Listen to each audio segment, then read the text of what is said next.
Well, good morning. It's good to be with you. As we are flying here, this was our first time ever flying with all four of our children, which was fun. I made the strategic choice of sitting in a row with my boys. I knew they'd be a little more self-sufficient, and the first flight from Wichita to Chicago was pretty uneventful, but I look over across the aisle and see just my girls acting insane, and I go, on the layover in the next flight, I need to sit with the boys again. And my wife wasn't having it. I threw my backpack down on the seat. She goes, no, you're sitting with the girls. But it was great. We got here safely, and I was thinking back to an airplane trip I took a while back. I'm actually a pretty nervous flyer. I think I'd rather fly the plane. I'd feel better about it, which is silly because I've never learned how to do that.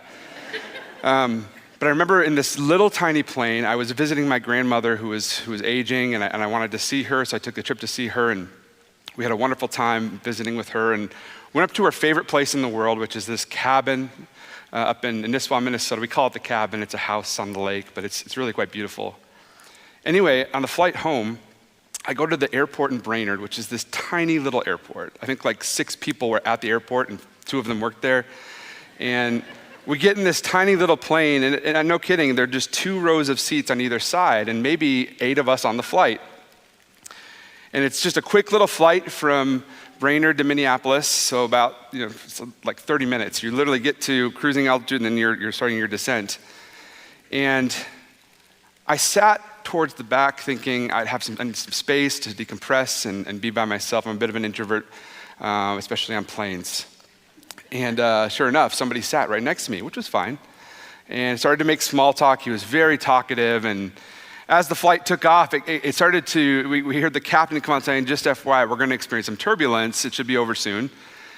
And it wasn't your average turbulence. I mean, the plane was shaking, and I'm already a nervous flyer, and I'm not loving it.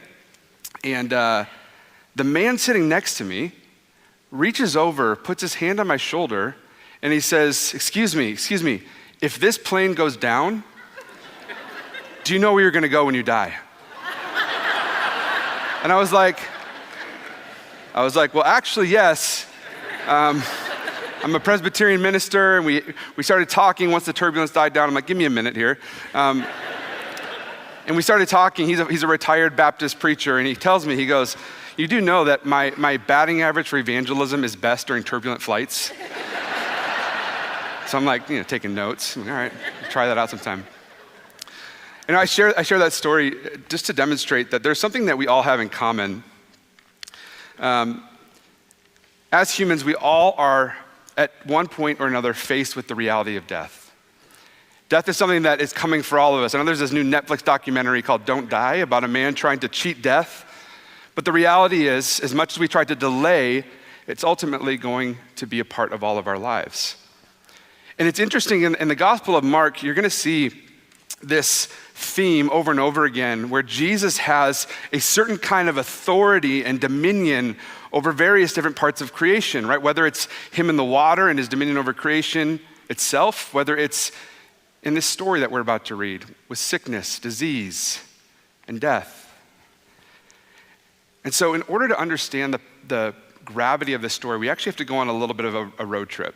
So I want you to join. We're going to go back to the Old Testament. We're actually going to go to Leviticus 15. And when I was thinking about this, I was like, should I really do Leviticus on a candidating sermon? But it's important, okay? So stick with me. I'm not going to read this text. If you go and read the chapter 15, it's very graphic. Like, I wouldn't read it in a public setting like this because of how graphic it is, but it's really important to understanding certain things. So in chapter 15, in verse 19, it talks about how when a woman has her monthly menstrual cycle, anyone who touches her would become unclean. And if you skip down to verse 31, you'll see it here on the screen. It says, you must keep the Israelites separate from things that make them unclean, so they will not die in their uncleanliness for defiling my dwelling place, which is among them. So keep in mind, this is a 3 millennia old text. It's written to a nomadic tribe out in the desert. They didn't have a concept of hygiene. So these laws that are in place are not to be oppressive. They're actually to help people in understanding things that they didn't fully understand. And it's almost as if this is a way to try to help people in their ignorance. And when a woman had her monthly flow of blood, you could not go near her for an entire week. And the text goes on to say that if it continues, so it goes on for a month or a year, she was not allowed anywhere near anyone in the village. Now you can imagine what that would be like. We don't really have a parallel or a category for clean and unclean, but I think all of us can understand what it's like to be socially isolated, what it's like to be on the outside of a community, what it's like to feel like you can't be where you long to be. You couldn't go to the village, to the market, and according to this text, the dwelling place, which would be like church, a temple, right? You couldn't even be in church. So she was shut out, and that was a serious problem. Now, we're going to continue on a road trip, actually. Flip over, if you're in your Bible, to Numbers chapter 15. In Numbers 15, verse 37, the Lord said to Moses, "Speak to the Israelites and say to them, throughout the generations to come, you are to make tassels out of the corners of your garments, with a blue cord on each tassel. You will have these tassels to look at, and so you will remember all the commands of the Lord, that you may obey them and not prostitute yourself by chasing after lusts in your own heart and eyes. Then you will remember to obey all of my commands and will be consecrated to your God. I am the Lord your God, who brought you out of Egypt to be your God. I am the Lord your God." So God commands the Israelites to make tassels out of the corners of their garments. And as a visual reminder to keep all these commands, these garments had over 613 tassels, a reminder for every single law and statute in the Torah. And you see this picture here. This is a picture of what a modern day Orthodox Jew, it's a prayer shawl that they might wear with those similar tassels. Okay, so this is a common thing. You're gonna see this prayer shawl actually referenced over and over again in the Torah, in the Old Testament. And you're gonna see it was pretty common that in the New Testament that rabbis would wear these as well. In order to understand why this matters, we have to go one more trip on a road trip to Malachi. This is the book, the prophet right before the intertestamental period, and then you have the book of Matthew, which is written. And so Malachi, we're gonna read here in verse 4, chapter 4, verses 1. "Surely the day is coming. It will burn like a furnace. All the arrogant and every evildoer will be stubble. And that day is coming when we'll set it on fire, says the Lord Almighty. Not a root or a branch will be left to them. But for you who revere my name, the Son of Righteousness will rise healing in its rays." Now, here's what's fascinating, and here's what gets me excited. The last word here, the rays, in the ESV, that's translated into wings. But it's actually the Hebrew word kanaf, which if you go back to the passage in Numbers, is the same word to describe the corner of the prayer shawl. So you see here that there's connection between that garment that the rabbis would be wearing in the New Testament and the healing that is going to become from just touching a single garment.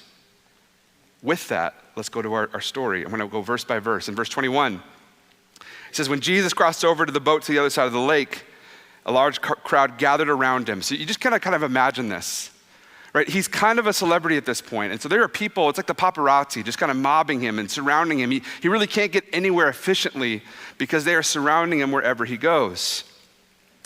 And as he's moving and moving to the next place, one of the synagogue leaders named Jairus came to him and saw Jesus and fell at his feet. He pleaded, right? Notice the language here. He pleaded earnestly with him. "My little daughter is dying. Please come put hands on her so that she will be healed and live." Now, the synagogue leader would have been responsible for overseeing things in the village. And it's likely that he would have been very educated, very affluent, very in the higher echelon of Jewish society. He would have been a very well-respected person. And it's also likely because we know the Pharisees and the Sadducees, they had a really hard time with Jesus. Okay, Jesus had been kicked out of a few temples in Galilee and he had a bit of a reputation. So for him to go to Jesus was a big deal. But when you're desperate, right? When you have a posture of desperation like he has, because his daughter is dying, you just throw that off the table. Like, who cares? We're gonna go and talk to this man who there's something about him that makes him special. And so he goes to Jesus and he's desperate and he says, "My girl is dying." And so there's an urgency in this story because they start to hurry off to try to get there. I mean, this is not a this is a very serious and dire situation. And this large crowd continues, as the text says, it continues to press him into him. So he's trying to move, but people are mobbing him. And then there's this woman we read about who says that she has been bleeding for 12 years. There's something wrong in her body, something inside of her that's made her unclean. And you have to understand this is more than just a physical ailment. Like, yes, that is very, very problematic for her and awful for her, but it's also a social problem. She can't be in the market. She can't be in the temple. She's isolated, ostracized. She can't go near a rabbi, which makes this story so interesting.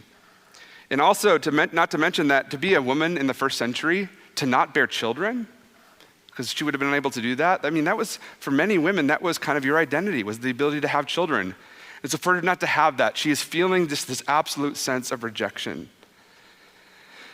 And because of that, in verse 26, one more quick note. It says she suffered a great deal under the care of many, which means she went from doctor to doctor to doctor, and they could not help her.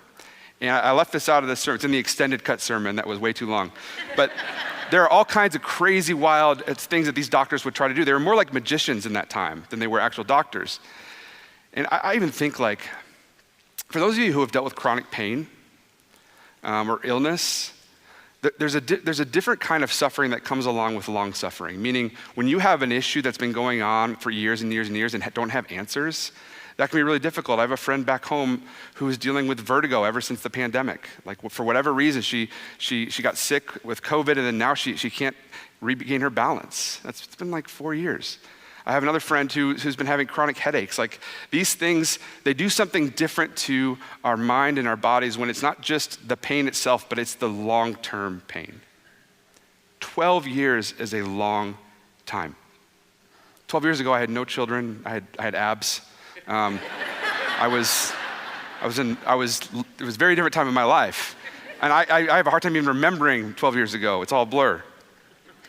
But this girl is feeling the weight of it, right? She's been struggling and struggling. The word in the Greek here for suffered is used multiple times, and it can be translated to torture or whip or scourge or torment. She has no money. She's at the end of herself. And in her desperation, she reached through, she says, if I just touch his clothes, because remember, she's a Jewish woman.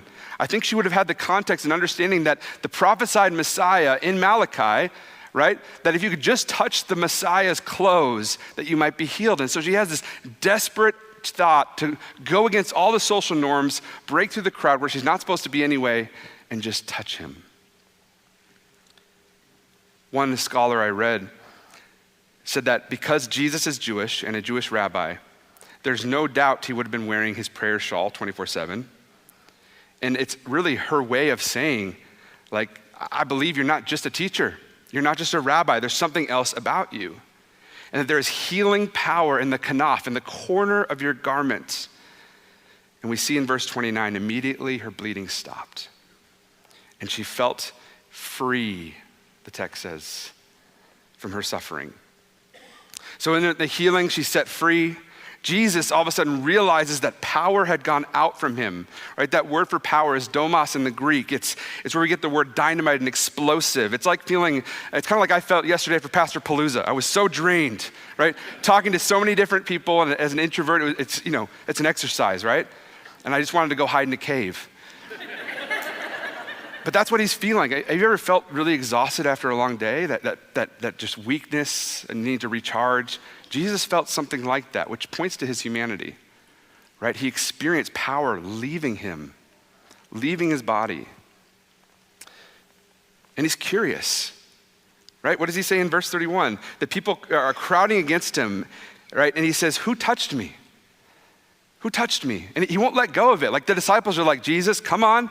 Right, the text tells us, they're like, we don't have time for this, right? We don't have time for your side quest here. Like, we have a place to be, a place to go, and right now you're asking who touched me. But it's a really interesting thing that Jesus, right, in the incarnation, fully God, fully man, will not stop until he finds out who it was that touched him.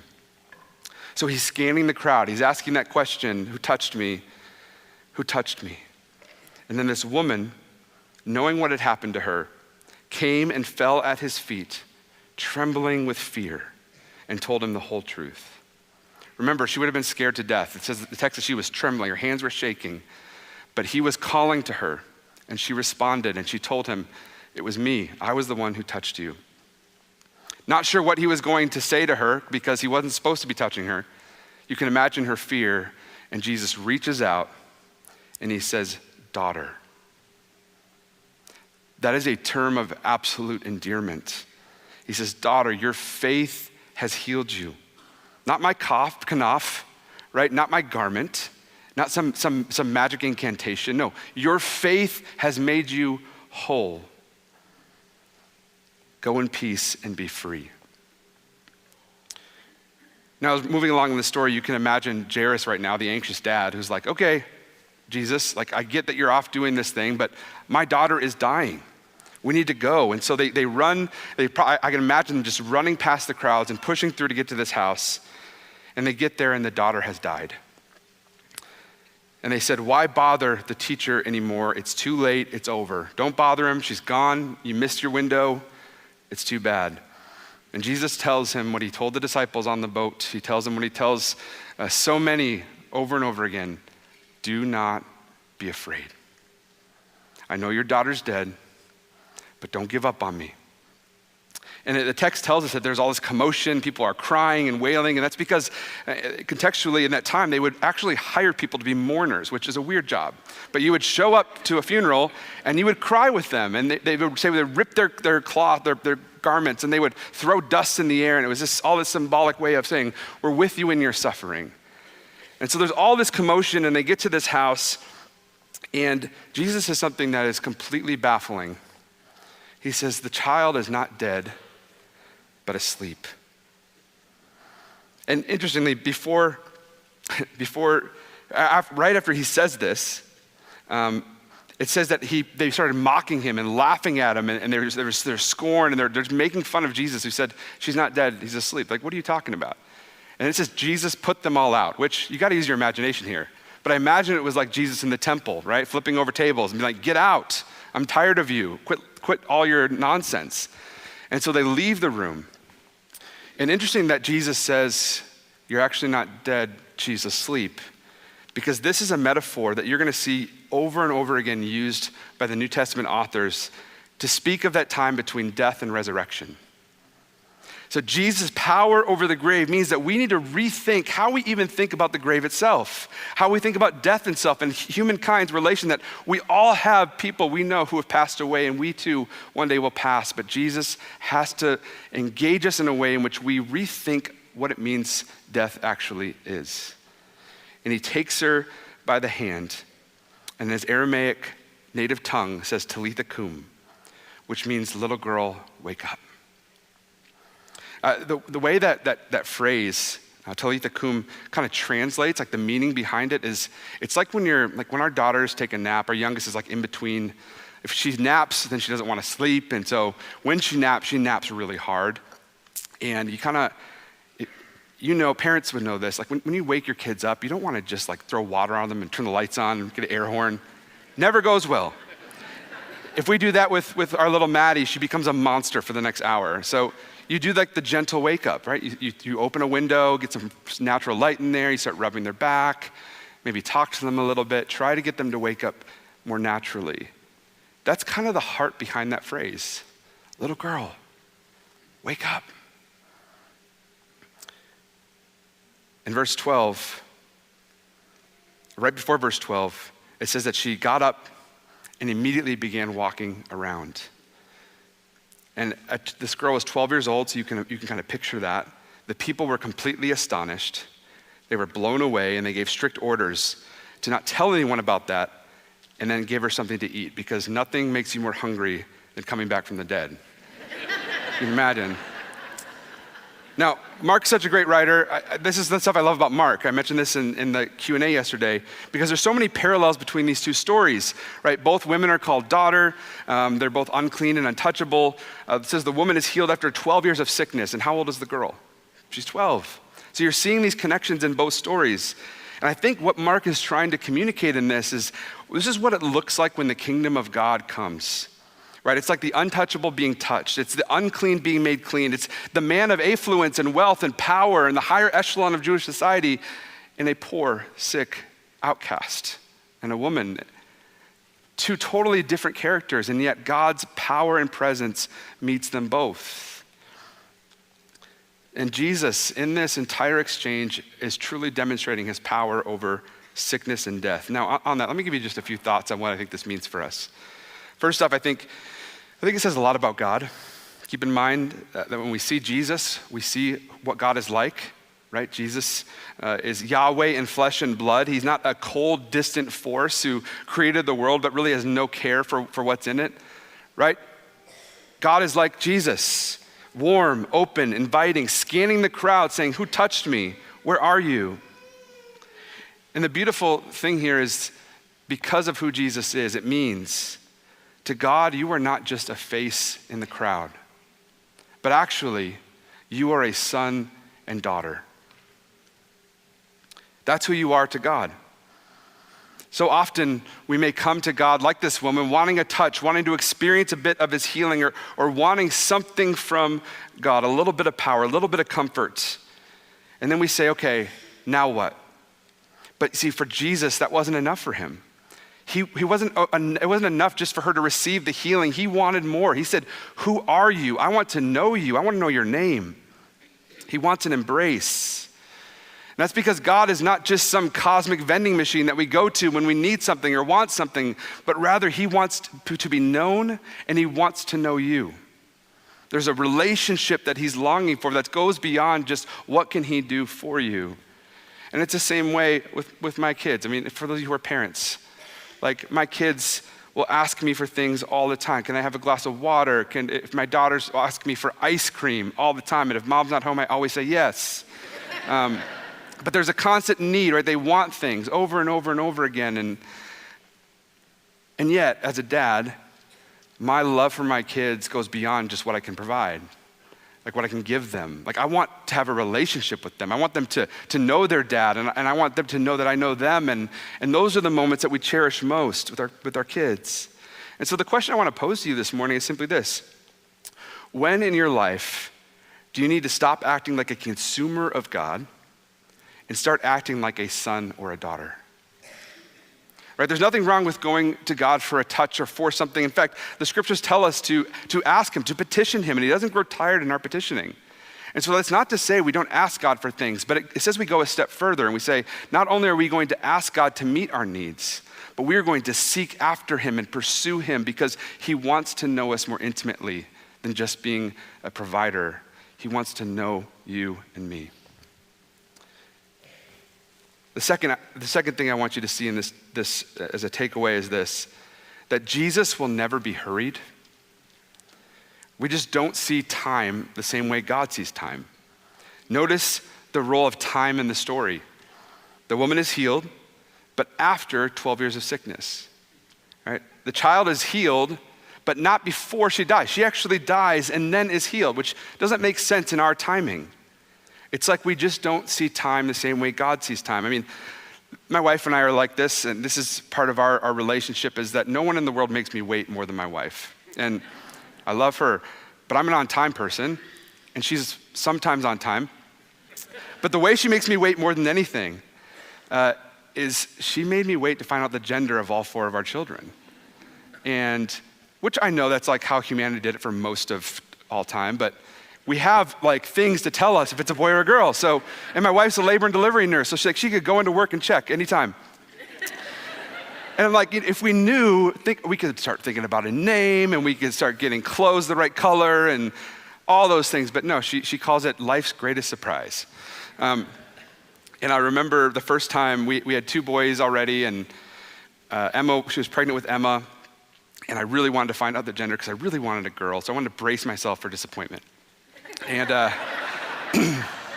because I have 2 brothers.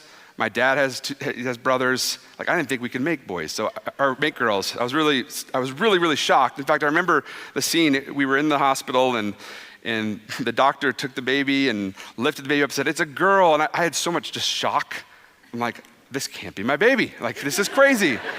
But we were so overjoyed. I think I said something really goofy, like, holy cow. I don't even remember what I said. A word I've never used before just came out of me. And I'll remember this scene too, when my second daughter was born, Maddie. It was a little bit different. We had been laboring, I say we, my wife was laboring for quite some time, and she's kind of like a local celebrity at the hospital because she works on that floor. And so at any given time, we'd have like, our whole room was decorated. Like we got there, we'd have like 5 nurses in there talking to her, and doctors would be coming in and out, and I'd just be in the corner like, I'm here too. But when it was time for the baby to deliver, it was a C-section, and we could tell at some point that things were not quite going according to plan. And we found out the baby was breech, which makes it harder to deliver the baby. And at one point, you can just kind of sense some concern. And I have to set the stage for you. Like in the room where this was happening, it was way past fire code, because everybody wants to be there for Betsy's birth. And there's like 13 nurses and doctors that weren't involved in this at all who just want to watch. Because it was really exciting the last time. And I remember there was this moment where the doctor had concern in her voice, and she said the words, instead of announcing, it's a girl, really excited, it's a girl, but I just need to let you know we need to get the neonatal nurse in here right away. And you could just sense like the tension in the room. And when I saw Maddie as she came out, she did not look, the color was off, and Betsy and I were holding hands just kind of praying, because there's really nothing you can do in that moment. Like you're at the mercy of the hands of the nurses and the doctors. And I look over to see them kind of pumping fluids out of her lungs and trying to get her to breathe. And it felt like hours.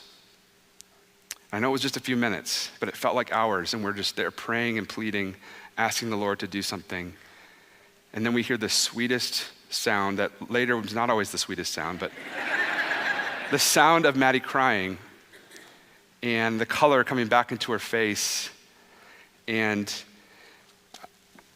2.5 years later, and Maddie's just an absolute menace. And her on the plane was a nightmare getting here. If you've met her, she's got a big personality. But we love her. She's our menace. And, I think about that moment often. And I think about the time between when the father knew his daughter was dying and then when the daughter actually died. Like there's something happening in the in-between. There's something happening in the waiting where I believe that God works in our waiting.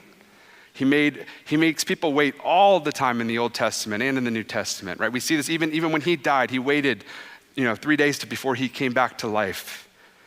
But God does something in this waiting. And I think we can all relate maybe to this idea of being frustrated with God's timing.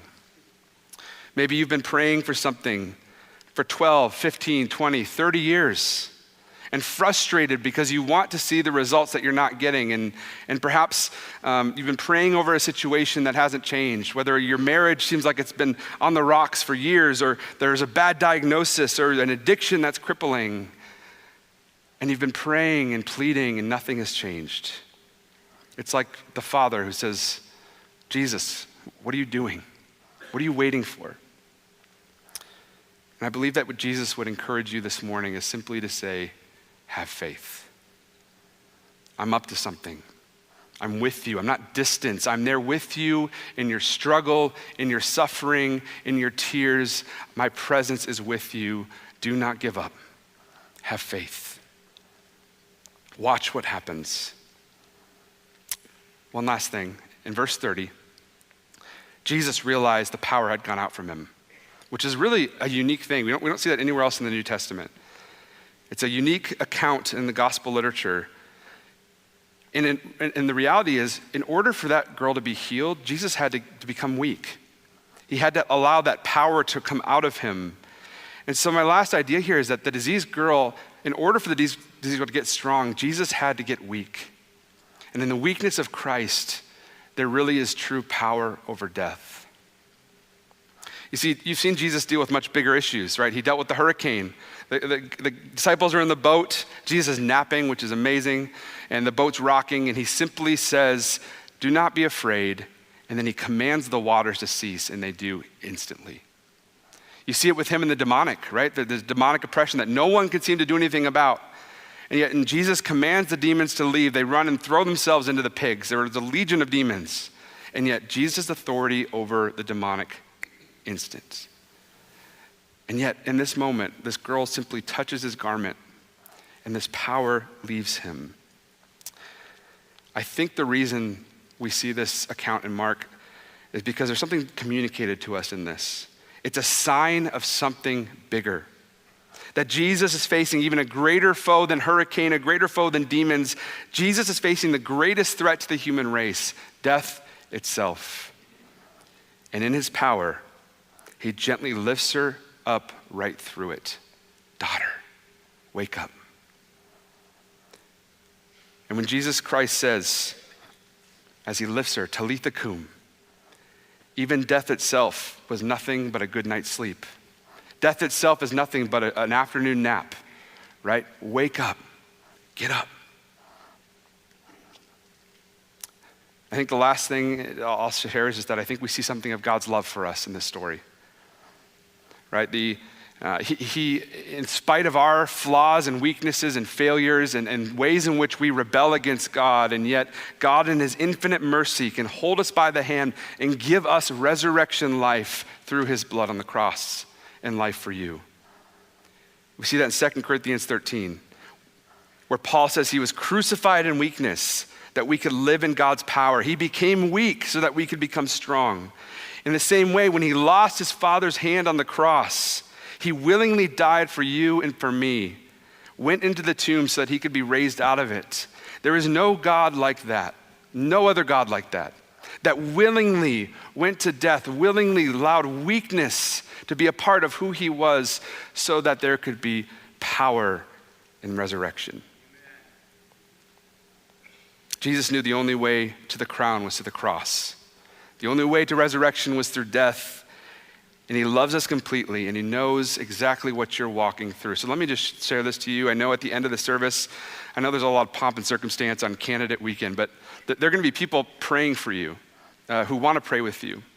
And so if you find yourself in a situation like that little girl where you've been waiting for healing, disease, or addiction, depression, anxiety, whatever you're suffering from, and you need a touch from Jesus, a healing touch. I believe God still heals today. Please come down and receive prayer. Press through the crowd, right? Whatever it takes, come receive prayer. Or maybe you're like the father whose daughter is dying, and whatever it is, whatever you're walking through in this life that you just said, you know what, I just need to come with a posture of desperation. Just know that there are people here who want to care for you and minister to you in that. That being said, do not be afraid. Put your trust and hope and faith in the one who has power over death itself.